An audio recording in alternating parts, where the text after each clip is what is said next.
দর্শক, এবার রাজবাড়ী থেকে ভোটের খবর জানাতে যুক্ত হচ্ছেন প্রতিনিধি শেখ মমিন।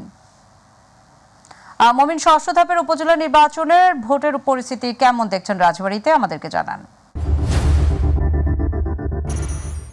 ধন্যবাদ নাদিয়া। আমরা এই মুহূর্তে রয়েছি পাংশায়। পাংশা একটি ভোট কেন্দ্রে আমরা রয়েছি। ষষ্ঠ ধাপের উপজেলা পরিষদ নির্বাচনে রাজবাড়ীতে দুটি উপজেলায় এই ভোট গ্রহণ সকালে শুরু হয়েছে। পাংশা উপজেলা ও কালুখালী উপজেলায় উৎসব মুখর পরিবেশে সকাল থেকে ভোট গ্রহণ চললেও সংশ্লিষ্ট যারা নির্বাচন কর্মকর্তা রয়েছে তারা আমাদেরকে জানিয়েছিলেন যে বেলা বাড়ার সাথে সাথে ভোটার বাড়বে, কিন্তু আমরা এখনো কিন্তু ভোটার তেমন উপস্থিতি আমরা দেখতে পাচ্ছি না। আমরা এই মুহূর্তে আছি ডাক্তার আব্দুল কাদের বালিকা দাখিল মাদ্রাসা কেন্দ্রে।